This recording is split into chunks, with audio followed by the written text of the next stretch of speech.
The Arctic wasn't just a sea. It was a frozen graveyard, sculpted by ice, extreme cold, and the terrifying silence of the deep. Convoys didn't just sail. They were pushed to the edge of the map, desperately trying to supply Stalin's struggling war machine. Entire ships didn't sink. They were swallowed whole by U-boats, hunting like wolf packs beneath the black, churning waves. 1 minute, a sailor was checking his bearings. The next, he was fighting for his life in water, so cold it killed you before you could scream. Every twilight, the horizon bled red from explosions. Every morning, the sea was calm again, as if the cold had claimed its feast and returned to wait. But then, in the deadliest winter of 1943, during a blizzard so blinding the world ceased to exist, a single unassuming merchant ship navigator, not an admiral, not a brilliant engineer, a man whose job was just drawing lines on charts, came up with an idea so unbelievably reckless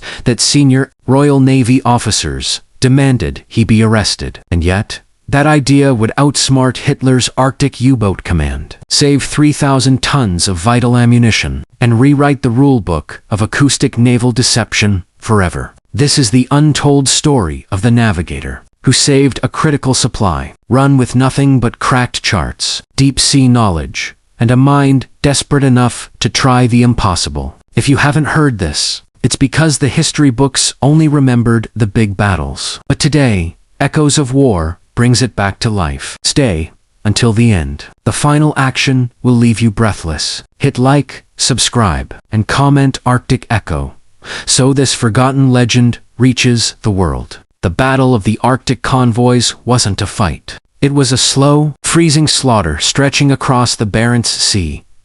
German U-boats were winning, thanks to their secret weapon, They could track the loud, churning propellers of the Allied merchant ships from miles away. They called this their Arctic happy time. The Allies called it the road to hell.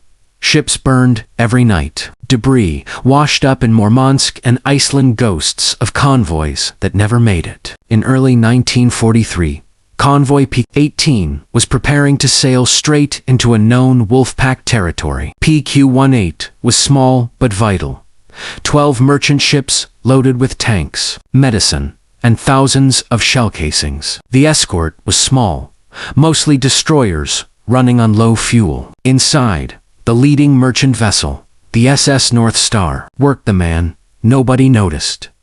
Lieutenant Commander Daniel "Danny" Cross, a quiet navigator who always smelled faintly of stale coffee and ink. Danny Cross listened. He heard the officers curse the sonar. He heard rumors of U-boats shutting down engines, floating silently, passing directly underneath convoys like silent shadows. But he also observed something the captain didn't care about: the vast, flat, monolithic sheets of pack ice. He noticed that whenever the ship passed close to these massive, frozen structures, the propeller noise seemed to change. It sometimes even vanished on the ship's own sound gear. The reason: ice absorbs and distorts sound waves. The air trapped inside the ice creates a natural acoustic filter. And one evening, while charting a path around a towering iceberg, the idea struck him so hard he spilled his coffee. A sound decoy, a ghost fleet made of noise, distortion. It was an insane,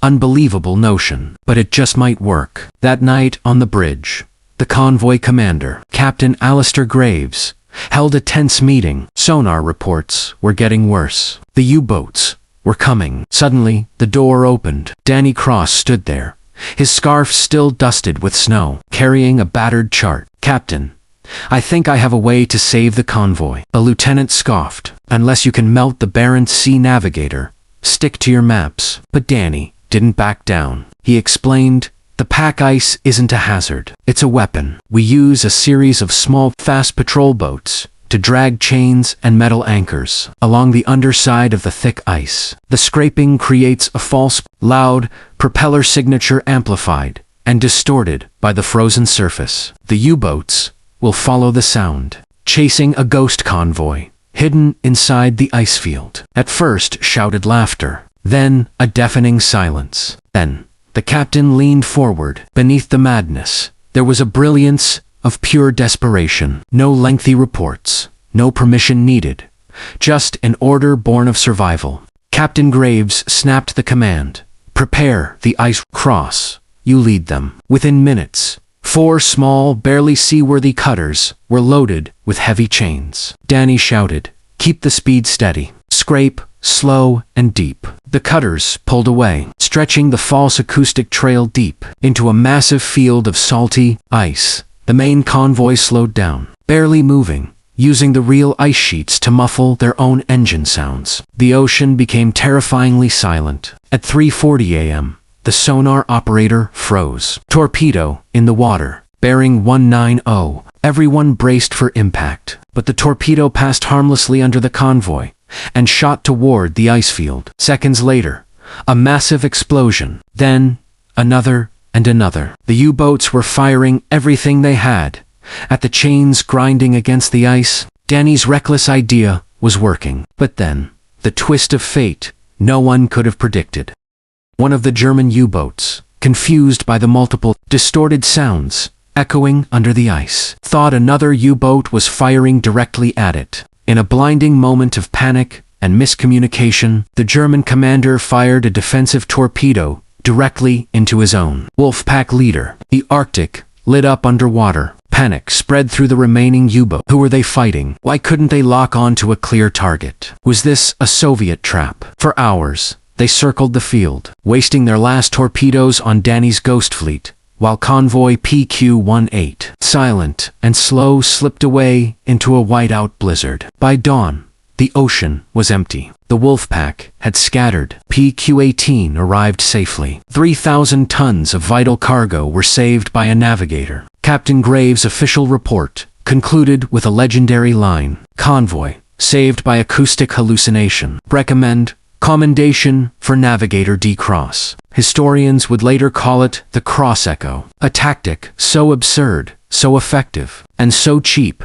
that the U.S. Navy secretly adopted a version of it in the Pacific. But Danny, he never bragged. He simply said, "War isn't always won with steel. Sometimes knowing how sound travels is the deadliest weapon of all." This is just one of thousands of forgotten stories, buried under the waves, the ice, and old paperwork. And unbelievable World War II stories, the ones textbooks ignored, the ones Hollywood never dared to show. Like, smash, subscribe, and comment. Another Echo. This is Echoes of War, where forgotten heroes rise.